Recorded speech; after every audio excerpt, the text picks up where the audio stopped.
Good evening. You're listening to the Extreme Movie Show. I'm your host, Rob. Tonight, we're covering Twin Peaks Season 3, Episode 3. And of course, when I say we, I'm joined by Professor Pixel. Good evening, Professor Pixel. How are you? Doing good, doing good. Just excited to dig right in here. Yeah, so far we've been dealing with Twin Peaks, going through Season 1 all the way through, including Fire Walk with Me. And now when the Showtime released 2017 18-episode special that Mr. Lynch himself definitely was heavily involved in, directing every episode. I think the first episode so far, we've talked about how much it's darker, how much it's dirtier, it's grimier, it's grittier, it's uglier. It's, I think, more of what David Lynch intended the first season to be like in the second season that went off the rails. So far we've got high production values. We've got introduced to some characters. I've really liked what we've had going on so far. In this episode 3, however, I will say for me, I think it's a bit of a mixed bag, believe it or not. I loved a couple things that happened, but the editing and pacing of this episode is different because, like, for example, the very first scene is like almost a third of the entire episode in my mind, the way it runs out. So we left off with the fact that we have doppelDale driving around. We have good Dale looking to maybe get out of the red room and some other side things too. But let's have you go ahead and start us off diving into this really long, extended first part of the episode. Sure. We go through the intro, and it is a beautiful intro. It has grown on me far more than I expected. And we then cut to Dale falling through what looks to be space, and he's falling for a good while. And then we see below him a pink mist start to shift into purple, and it kind of mixes into him as he's falling. And eventually we cut to an ocean. Then we look at what I thought was a dumpster at first, but was actually just a ledge. Right. And Dale falls behind it. So he gets up and he looks out at the ocean, and then after a while he turns his head and he notices a doorway. And slowly he peeks through and enters into this area. There's this whirring off in the distance, and Dale goes down, and we see a lady, and she has no eyes. She's wearing this red dress, and I'm going to be honest. I thought for a second, just 1 second, is that supposed to be Josie? Well, because it's an Asian look, isn't it? I mean, it's a very nice dress. The hair's pulled back in a bun. It reminded me of her. I almost thought that too. I agree. But it doesn't. This scene is very odd because all during it, Dale is moving forward, yet it keeps cutting and he keeps backtracking as he's moving.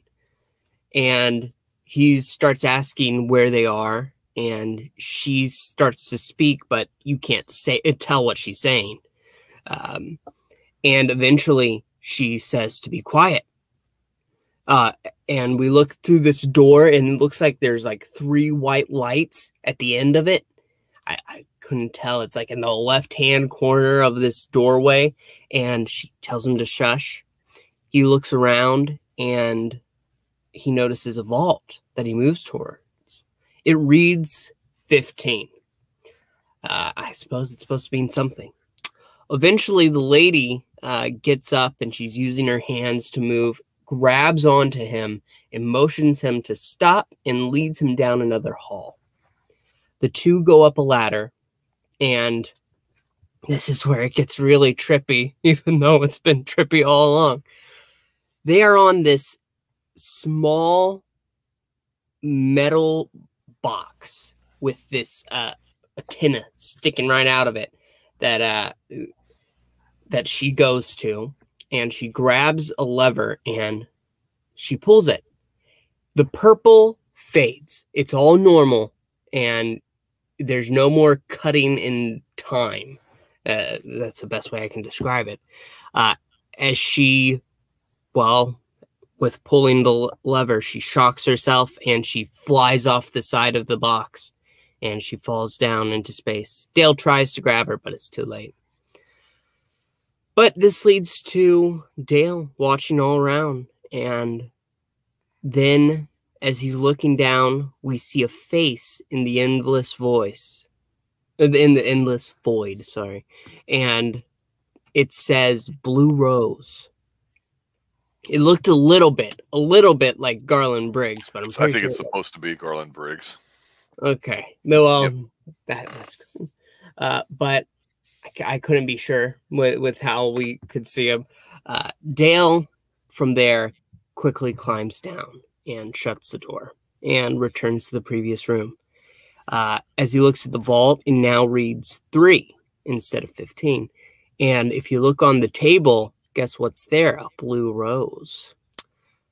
But as he's looking around inside, there's a woman looking at the fire. And this time, her hair is completely different. She's wearing a different dress. And for a split second, I thought it was Aubrey. I think they were faking us out. Because when she turns her head, it's obviously not Aubrey. And she looks at her watch and the light flickers on. And that's when we quickly cut to look at doppelDale for a little bit. I'm going to go ahead and pause because that was a whole lot. So you can go ahead and... Yeah, it is. Couple things. One, I think the scene's effective in that we have no previous thing that I can recall out of any of the episodes of the movie that we can relate this to. So it's very unsettling what's happening because it's very almost surrealistic at the beginning with the color scheme, even though it's the reddish pinkish color that's one note through. It's like a lens filter, and the ocean is a nice little thing. And I'm going, what the F is going on here? I don't understand, philosophically speaking, what this is supposed to be. I do know that we've heard in the first 2 episodes, something we didn't bring up a lot, but I think we heard it with the glass cube that the 2 wannabe coffee lovers, short-lived ones, I should say, we're watching. There's this gigantic electrical 60 hertz hum. It's that that gets really loud, and you definitely hear it here. So there's definitely like an electricity thing going on, because this dial apparatus that Cooper's looking on the wall kind of reminds me of like an old school grandfather clock, where you're just looking at the face and not all the body parts, because the room is really dark. But to me, I thought this is a really cool kind of steampunkish look vibe to it, which I thought, oh, this is kind of cool. But what creeps me out, and I have to say this is, even though I grew up in all types of music and in a musician type family, seeing anybody with their eyes sewn shut, I go immediately to Alice in Chains and back then, and it bugs me to this day because that song still goes through my mind because they had people with their eyes sewn shut, Man in a Box, and I'm going, what's the point in her having it? Okay, it's supposed to be a woman that doesn't see something, and then after this electrical thing, it appears to be a different woman, but very similar in shape and form and style of dress, and now her eyes are wide open. I don't get it, but obviously the number did go from 15 to 3. I do not have my episode 1 notes on there, but I do know that early on there were some numbers that we were supposed to pay attention to. I believe it was a 3-lettered number. So immediately I'm trying not to put pieces together right now because I feel like it's not the right time. Otherwise, I think I'd be really upset with the scene. So I didn't love it. I didn't hate it. It was just a little bizarre, but the bizarreness almost kind of wasn't working for me. It was like, okay, I don't have to understand what's going on with it, but I have to understand that it's a thing. And because I couldn't relate it to anything, it was really tough. The next break in this scene, actually, to me, was when they went upstairs with the whole space thing. I have no idea, other than I go, well, it's like purgatory. You're in between, if you want to look at it in a religious context. I had no idea what the apparatus they were standing on was supposed to be, because it was kind of floating like if they were on a boat. And to me, it almost looked like like the Liberty Bell kind of almost, but you definitely see like a gauge on there, a dial. But to me, it was an electrical thing. So the hell if I know. I don't know. All I know is if we continue in this next scene, that you're getting ready to talk about, because it's really just broken up briefly here. Yeah. Dale's rocking the bronzer big time. I mean, doppelDale, excuse me. Holy crap, it's about dripping in his eye. He's got so much crap on his face. Yeah, I'm ready. You talking about the scene, I'm ready to keep going. So I guess I'll just keep trucking along. Yeah, go right on ahead. So Dale walks towards what I described as a vault, but you're right. It's definitely not a vault. It has something to do with electricity. The woman tells him that once he gets there, he'll already be there. There's more sparking up as he approaches this, as he approaches the safe-looking electrical thing. And that's when we keep cutting between him and doppelDale, because the cigarette lighter is glitching in his car. Yep. The girl tells Dale to hurry because these heavy footsteps start approaching down that hall we mentioned earlier with the 3 white lights, because her mother's coming. And then Dale finally walks towards the wall, and he gets sucked through without his shoes, mind you. Then we get to see doppelDale, and he is struggling to drive. His sight is blurring, and he goes off-road and flips the car. And it ends up landing on its wheels, and it once again flashes between him and the cigarette lighter as the clock in his car is finally moving again. Towards what time? I did not notice the time. Almost 3 o'clock. Almost 3 o'clock. There we go. As the number of the dial was that. As the veil starts to appear in front of doppelDale. But that's not where this scene stops, because it cuts in between another area of housing, and we see Cooper with different hair and this attractive young black woman who is, well, getting ready to take a shower, we'll just say. The two talk for a moment, and they had clearly finished a business meeting, shall we say. Yeah. He has a dead arm. Halfway through, his arm went dead. And we notice he's wearing the ring, the green ring with that strange symbol on it. Oh, crap. Laura picked up in Fire Walk with Me, I believe. Well, we also saw it on episode 1 when the 2 detectives found it under Mrs. Tremont and where they were supposed to be at in the RV park. Remember, on the mound of dirt? Yes, in Firewalk, yeah. And then, yes, but also the last hands we saw it in was actually, I think, the nurse who took it off of a lady and put it in her pocket. Ooh. So yeah, I don't know what's going on with this ring, but a couple little minor details here that I wrote down because I thought they were so blatantly obvious, and I thought this was supposed to be obvious because the 3 o'clock almost time there was there. doppelDale, like I say, I have not done my duty and really acknowledged the fashionista aspect of some of the episodes, because I just haven't, but I will in this episode, because Dale, it looks like to me, doppelDale's wearing snakeskin top, with the leather jacket, and the snakeskin thing looks kind of hot to me. It's like white and black. I can't tell, but it's what it looks like when I see it. And this is definitely very fashion-based, Chuck, because he's got the sweet car. He's got the Lincoln he had switched into. But when he crashes, and the electrical car lighter is on the fritz, which those, I don't know if they're as commonplace now as they used to be, but it was very clear that they were trying to show that. And then when he crashes into the side of the road there, it's in the desert with the hills and all that, so it's like a real dry, barren brush landscape and all that too. We know that he was driving across, what was it, South Dakota to go to the federal prison, I guess, is what it seemed like, or we thought. But right when he stops, because he looks like he's getting ready to vomit, you kind of almost see where space was breaking down with the cigarette lighter, and outside the car, you can kind of almost see the red room's drapes. Yeah. And then, we'll come back to this in a second, because there's this little break here in between. With Dougie Dale. What's interesting is Dougie Dale. Yeah. Dougie Dale. His name's Dougie, but we call him Dougie Dale.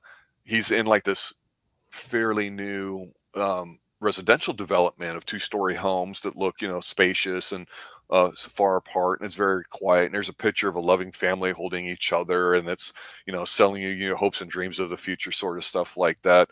Kind of like Welcome to Hillvale out of Back to the Future, I always think of the sign in there. That was always kind of interesting, and how it became a dump. Did you notice the name of the place of this entire residential development? Did you write that down in your notes? No, I meant to. It's called 2 times. Rancho Rosa. So how would you abbreviate that? I mean, that is double R, isn't it? Yeah, the sign has Rancho Rosa, and it has the 2 R's with a big red circle around it. And of course, all the letters are in red. I'm like, oh, that's like the double R. So I just thought that was a nice little Easter egg or a hidden thing or whatever like that. Because I assume we're not going to be in this residential development for long, but I mean, who knows, right? So it's quick though, like right when he crashes, we look at the cigarette lighter and you see that, it's like, oh, that's neat. This next scene that they quickly cut to, yeah, Dougie Dale looks so funny in here because he's got such bad hair. Unfortunately, the African American escort here, while she's completely undressed and we see her from the kneecap up, although her private part is very conveniently hidden at a interesting angle, we see, you know, her and all that. I like them having adult like scenes in here because it's realistic. Obviously she's a worker. I just think her acting is so woodenness and an obsession of this that I'm going to call out. This is where I was saying I thought this episode was a little bit hit and miss with some of its production, because it just didn't feel right. And I understand, okay, this isn't the good Dale, this isn't doppelDale, this is another Dale, so this is a third Dale that we're talking about. And he's got the wad of cash, and it just seems like, you know, whatever, he wanted a little brown sugar, and he's a little happy. But as soon as she goes to clean up, and with the ring and all that, he has trouble getting his jacket on, and when he gets to the ground, he's struggling a little bit.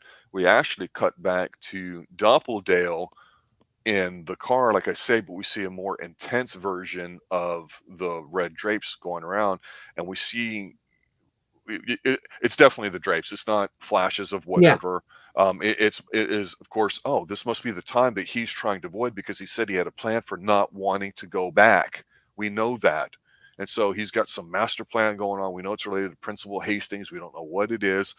And another thing that makes this episode disconcerting, besides this really long part of this whole episode is just this stuff happening, is it's not connected to anything in the first 2 episodes of the season. So I'm not saying that's bad, but it definitely is keeping your toes. A lot more is being introduced, because Dougie Dale, as it were, he struggles around on his hands and knees, and he in his room almost sees red drapes, and then he just vomits. And the editing of this is so horrible. It looks like when it goes to puke, the puke is already sitting there on the floor. It is so bad. But you get like this big electrical lightning strike sound or whatever. She's yelling out there, hey, what's going on?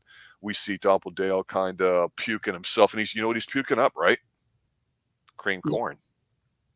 Ah, that makes sense. That's why it's so dang yellow. So if we equate the cream corn to like life essence or essence of the being or whatever you want to call it, that's definitely something that's going on here. So it's like, okay, maybe this means that doppelDale's supposed to go up there, but no.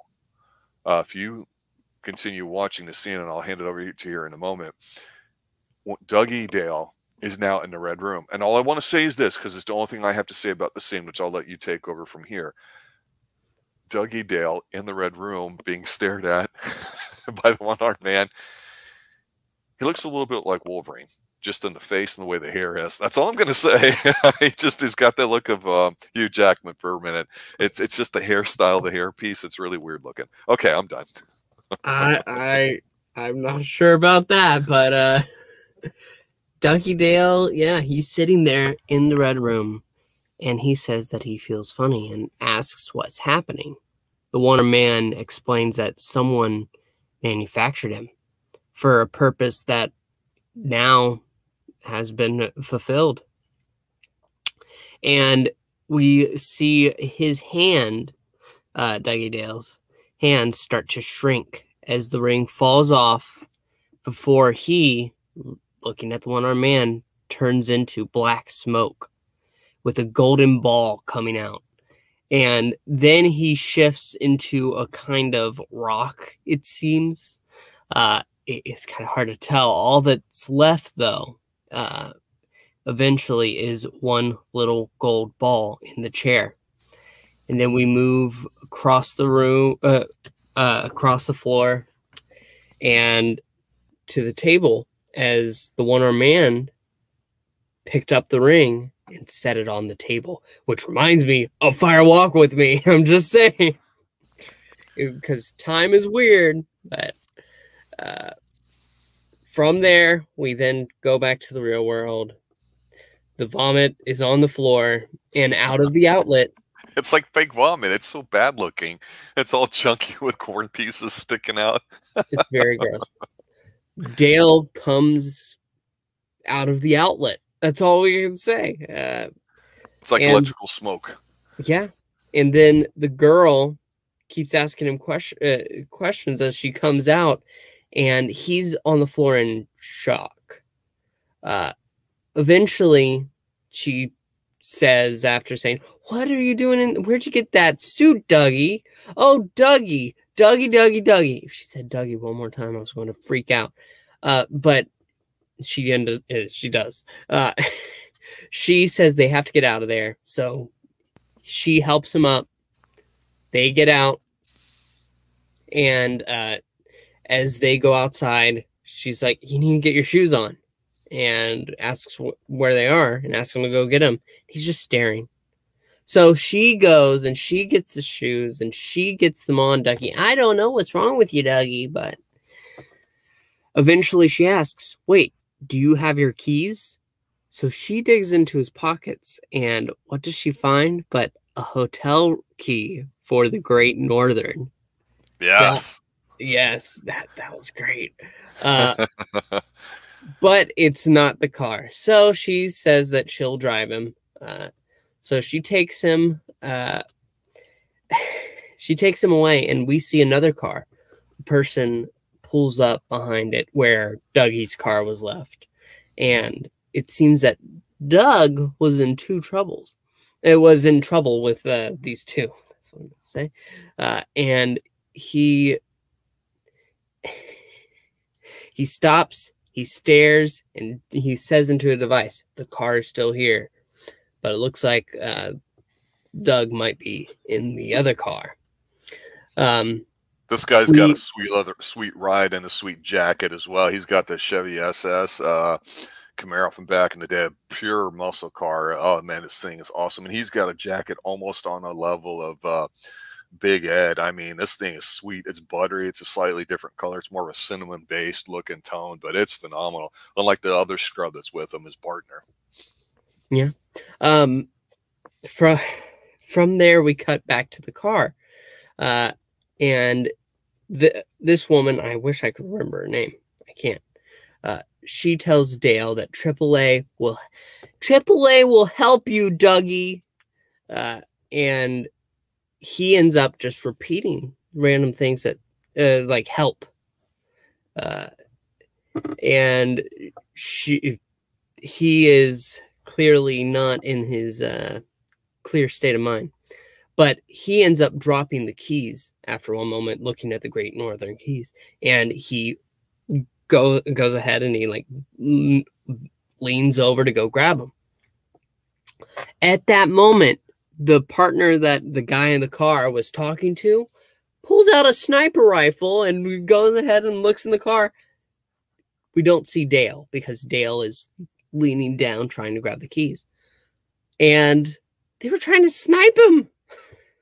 I don't know what he did, but it's bad. Well, obviously these two are looking for Dougie, and what was neat when we'll back up now. Let's point out a few other things from the scenes, because I thought there's a little small things in here. When the electrical smoke kind of comes out and manifests itself in Good Dale, it appears. So obviously he's compromised intellectually. So part of me goes, this is almost like, if you look at it spiritually, like a rebirth, where his slate is clean, where he doesn't know what's going on, because he obviously doesn't know anything, and she's saying stuff. When she comes out, she sees him laying there with his head near the poop. It was such a horrible looking shot, because she's so clearly not talking to him. The way it's shot at an angle, this is what I mean by the editing. I thought, oh God, what the hell? This is so blatant. And her acting again is very wooden in here. So maybe it's because of the way they're doing the effects and stuff that you know, it's like a green screen element, I guess, for lack of a better term. It just did not work for me at all. But what I wanted to point out is now that she's fully clothed, she's obviously a very voluptuous, young-looking woman, she's an adult professional. She's wearing a necklace and 2 gigantic hoop earrings. Did you notice what the necklace was? No, I didn't.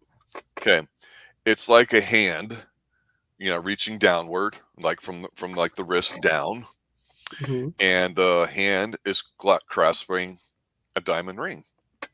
I just thought that was interesting. I don't know if that's significant or if I'm reading too much into it, because that's what I think he likes to do in these episodes, is just put stuff in there for you to guess on that don't really mean anything. Because I'm like, oh, here she is holding a ring, and here we are just talking about a ring coming off. So I don't know if that's just something that, again, like the Rancho Rosa or whatever we just talked about neighborhood, that you're like, oh, okay.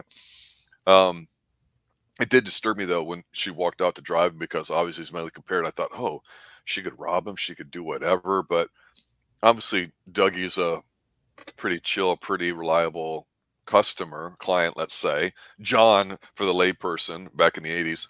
But she's going to at least do a solid a little bit for him, but she can't get rid of him soon enough. But when he goes to put the shoes on, because he's in his socks, it really, really bothered me, because I guess it's supposed to be the fall. There's a lot of leaves on the doorway. He had a whole bunch of them sticking to his, I guess it's a wool nylon blend type of upscale sock, that when you put a shoe on, it just bugged me, because having to wear dress shoes for a long period of time, little things like that are just annoying. So I'm rambling about nonsensical stuff, but that's why we do the show, because I have no idea what Dougie did, other than with his ride in there, he has like Dougie LV for his license plate. I saw that. That was pretty cool. Yeah, I don't know who these 2 guys are, where they're talking. There was a bum walking down the street with a looks, covered in black, that has like, grocery cart full of crap, but you don't see it for a split second. So I just don't know what that was all about. Yeah, there's lots of little things I noticed in this episode that I go, I don't know if it was meant to be in the shot or not, or what, but I just, that's just me. But we get a scene of, while this is going on, where the second person in the neighborhood's like, oh yeah, I only see one, and we don't know who they're talking to. We see a little kid kind of peering out a window on the couch. Yes. And we see a really drugged out young female. She looks physically wretched. She looks, of course, like she'd be hot if she were cleaned up and dressed up. She's got the bottle of Jack and the cigs, and 119. Yeah, I don't know what that is. She's got the bottle of pills and stuff, and it's like, okay, I don't mind that. She, lights the cigarette, and it's like, okay, then we cut the doppelDale, and I'm like, what? That editing was just, I don't know if it just, I don't know. It's just choppy to me. I couldn't. It's like, why are we showing this woman with a kid? Like, they're supposed to, of course, see, I guess, good Dale during that chase scene here. But now we're going back, because we get the South Dakota Highway Patrol showing up, and then they can't even approach the window of doppelDale's car, the Lincoln, that's flipped.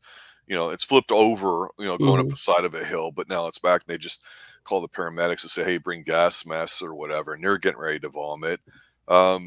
I'll pause right there so you can catch up. I know I'm not too far ahead. Yeah. I'm going to say one thing about the woman who was screaming 119. Did you notice behind her there's a red balloon on the floor? There's a what? A red balloon on the floor. Looking at it, yes. It is just there. There's no explanation. There's just a red balloon on the floor. And I think that's interesting. I think it's one of those things that I'm going to have to keep my eye out for. All right. As for doppelDale, yes, it must not be the same thing as what Dougie Dale just upchucked out of him, because his wasn't toxic enough to make the woman sick, but the Highway Patrol, once they get there, it is so toxic. It's unbelievable. Yeah, no, I thought, I didn't think the scenes were bad. I'm a little confused. We made a note that the first 2 episodes were released together at the same time, and 3 and 4 were also released together. That's right. I think that maybe with that release in mind, maybe going into the next episode, a lot of these things that we feel we're kind of rushed have the room to breathe, but I'm not sure. It's about a point. We'll see what happens. So from there, we cut to the Twin Peaks Sheriff Department, and Hawk ends up putting a sign on the door that has a donut, and it says "Disturb." It's awesome. It's awesome. This scene, I will say right now, as you discuss it, to me is the best scene in this episode. It is something, because they have everything laid out of the case files, and Andy says they can't find anything missing, and Hawk is saying, but if it's missing, it wouldn't be here. And they keep talking about this, and Hawk eventually says, let's sit down. But he's the only one standing up. So Yeah, he says, let me sit down. He goes ahead and he sits, and they're trying to figure it out. And it says, it has something to do with my heritage. And Lucy says, you're an Indian. He's like, I know. We then get a look on the table, and there's an open box of chocolate rabbit. And Lucy gasps out, and she says, she knows what's missing. She ate one of the chocolate rabbits. It was when she was pregnant. And at that time, she really needed some chocolate because it can help with gas. And we really need the sheriff, because as she's explaining that maybe the fact that she ate the rabbit, maybe that's what's missing. Does a chocolate rabbit have anything to do with his heritage? And Hawk keeps saying, no, it's not about the bunny. But then he takes a moment, and he's looking at it, and he says, is it about the bunny? But thankfully, he tells himself, no, it's not about the bunny. My gosh. Normally, I don't like these drawn out things, but to me, this is absolutely funny. It was totally. It's everything Twin Peaks is. The donut, disturb. I went, holy crap! There's very few little euphemisms and stuff like that I haven't seen in my day, but that was one of them. I was like, oh my god, it's so blatantly obvious. How come I haven't heard of this one? And that just set it up, because you got Lucy being, you know, an airhead, like her character is, and she does it good. And then Deputy Dumbass, as you like to refer to him, this is his best scene in everything. Season 1, season 2, you name it, it's in here. The timing he's got, looking down, looking around, and just this is comic genius to me. I hate saying that because I never really say it. I sound like I'm really hyping up. I hate hype. But he was just incredible. Now, he's 60 years old, the actor, when this was done, so he's not a young guy. He's not aged as well as maybe I thought some of the other people. Like Hawk looks fantastic. His hair is a little darker and his face is older. Hawk looks great. He looks healthy. Deputy Dumbass doesn't. But when he starts talking and you hear his voice, it's that magical time that just, boom, you know, you flashback 25 years ago with the original show, and just the looks on his face. He is so fantastic in the scene. It's incredible. It was just a nice little piece for them to have with them. And this felt like Twin Peaks too, which is interesting because, to your point, we'll see if episode 4 plays a bit more, and to me clarifies up some of this janky kind of editing that's throwing me off a little bit. But this feels really good. It feels really comfortable. And it's, of course, it's the really, really old chocolate Easter bunnies or whatever. And Lucy's great too, spazzing out about it, and Hawk's fine. But the scene that's neat too is right after this immediately, and it's only like for a minute. We cut to Dr. Jacoby that we mentioned from season 1, one of the very first scenes, or episode 1, I should say, of season 3. He's sitting in his chair, and the 5 shovels that he had bought had shipped to his off-the-grid RV. He's wearing a mask, gas mask, and he's spray painting them gold. I'm like, this just feels sinister, because he's all dressed up in all this stuff because he's using all these toxic chemicals. However, when you look at his gas mask, you can tell that behind his gas mask, what's covering his eyes is that same thing that we talked about that he has with his glasses, where one of the lenses is red and the other one is blue. It's really kind of cool. I popped for that too, because that is a thing. I was like, what the hell's going on with this mask? And I'm like, oh yeah, that's the way he wears his glasses. Another little fashion statement. And we don't know why he's spray painting all these outside on this contraption that's obviously jury rigged and home built, and they take great care in showing us that he's done this himself. So I don't know. I guess this is before prepping became, you know, in style, if it were. I don't know, but I liked it. It just, there's just some sinister. He's not smiling, hanging up, and that's not how we get to know him.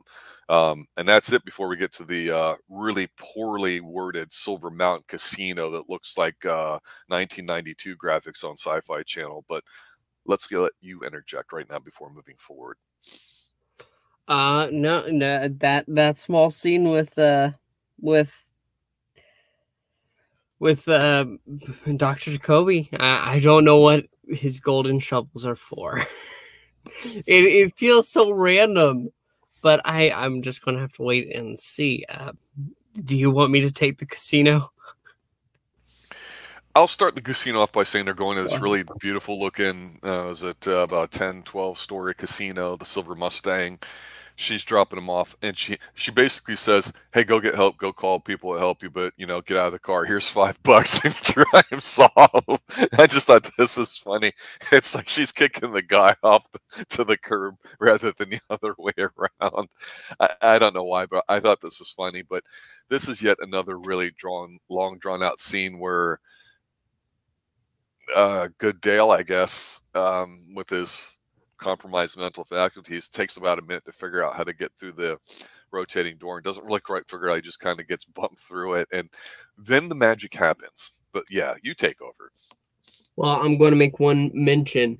Whenever she says you can get out now, Dale does remember Laura Palmer telling Dale the same thing in that first episode. That's true. Yeah, there's like a flashback to it. Yep. But then once he gets through the door, oh dear God, this scene. I loved it. You didn't like it? I did. It's just such a struggle to see him like this, because he goes to the security officer and offers the $5 as he's saying, call for help. And as he's about, the security officer says, we have in the back, we have some phones in the back. He starts heading there, and that's when the security officer says, hey, you're going to need some change, and points him to the woman that can get him some coins. So this woman does eventually, and she's trying to make conversation with a man who can barely say 10 words. Eventually, after he gets the coins, he starts walking across the room, and he's watching this one guy play, and as he looks around, eventually he sees in the distance a flame that in its center seems to open up to the red room. But at that moment, he heads towards it, and he stops at a machine. So he goes, after watching the one man, he put the coin in, and he pulls it, says, hello, which is very important. Repeating roughly the last thing somebody says to him this whole time, just like a baby. Yep, and that's what he's doing now. Hello! And that's when the coins come out. And he ignores the win, and so all the coins are left there, and he ends up going to another machine. And he plays again. Hello! And that's when the coins just keep dropping. The flame then disappears once again, and that's when a woman comes over saying, sir, you just won 3 of these machines all at once. You're going to need a bigger bucket. Because he hit the mega jackpot 3 times. Good for him. But at that moment, as she runs off to go get a bucket, he points at another flame. There's this old lady who was just watching him win, and she ends up flipping him off. Homeless bum looking woman. Yes, and to be kind. he ends up walking away because he's heading towards the flame. And that's when she ends up looking at all the coins he's left. And then she notices the camera and flips it off too. But in the Yeah, distance, go ahead. I don't know if you noticed this, and I might be reaching here. There's a woman with dark hair and a bright blue dress. I thought for another second, is this another Audrey fake out? But nothing comes of it. So It is that light tealish Miami Dolphinish sort of color that they would wear. I'm looking at it right now, actually. Yeah, because this is where he had pointed to the next to the homeless lady or whatever, and she's like, "F you, buddy," or whatever. And then of course we know she's gonna end up winning it in a little bit because he breaks the casino here. He won like 28,000 or whatever the number was.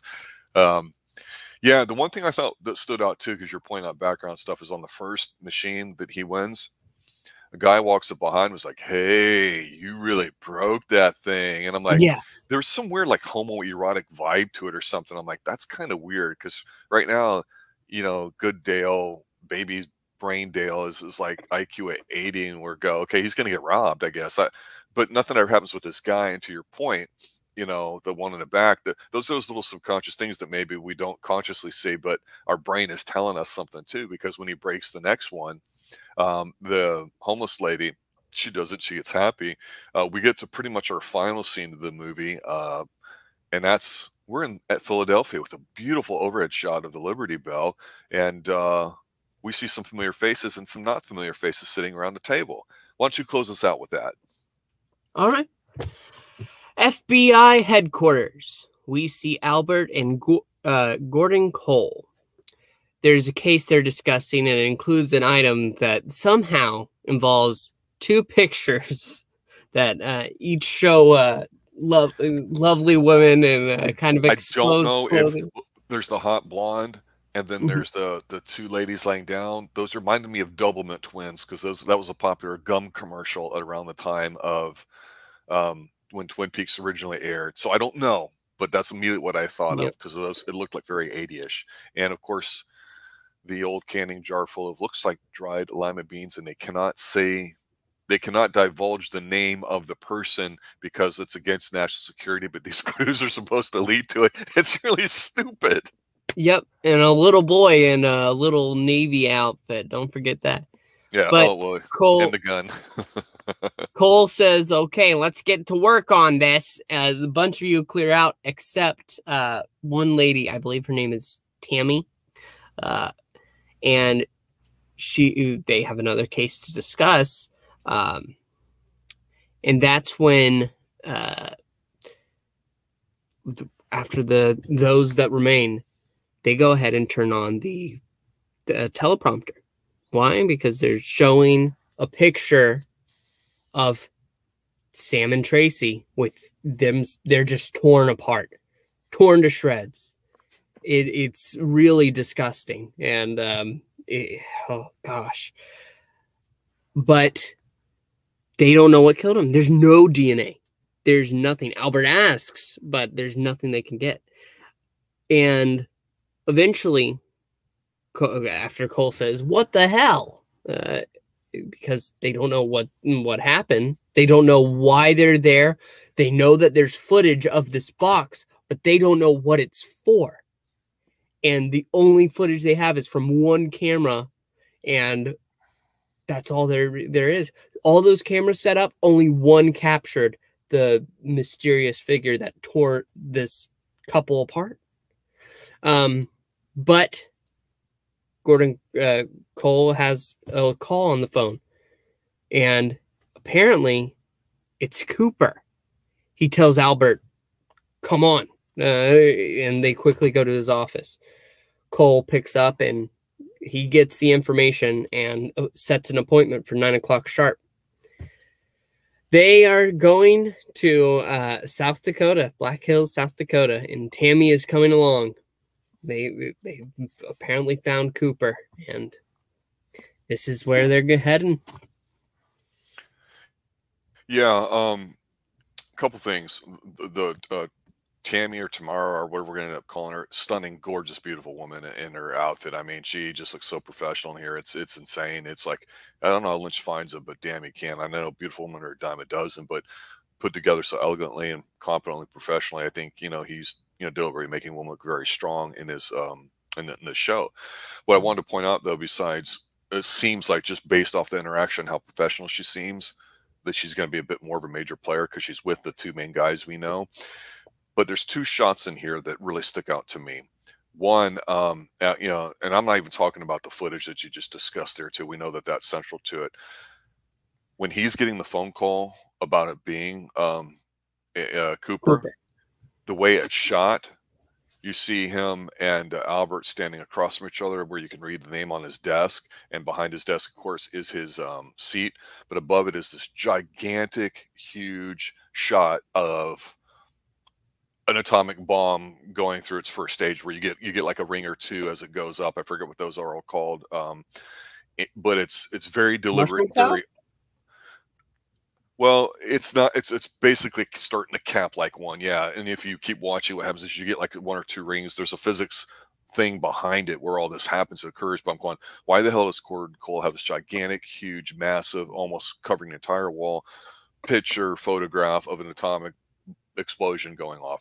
But the other thing that's intertwined with this is that when they cut to Tammy and are telling her what's going on, you see a couple times this gigantic photo, and maybe it's just there because it's not realistic, but it's for us to see visually, is that you see behind her a picture of an agent on the wall. And I just go, why would he have a picture of an agent on the wall? It's a headshot. And I don't know if this is a headshot of the guy that we saw paying off the young dude in a building in episode 1, I think it was. I can't quite place that. So I might be reading more into that, but I'm going, why is it there? And that's pretty much the episode, because at the end, when they're getting ready to take off, they just cut and we're back at the was it the double R? The Roadhouse. The Roadhouse, yeah. And band's playing. That's it. Different bands playing and people are dancing, and we don't see anybody at all figure wise. I'm sitting there, looking at the chords they're playing on there. Oh, that's an F. I don't like this. I like the episode. I actually enjoyed quite a few things about the episode, and I'm excited moving forward. I do not like us ending with a band playing. Honestly, it just kind of... It's the era of the balloon. Yeah. It's just not doing anything for me. I prefer staring at a picture of Laura Palmer as the music's playing. It's like predictive programming, though. You know it's going to come, but damn it, you're hooked on it anyway.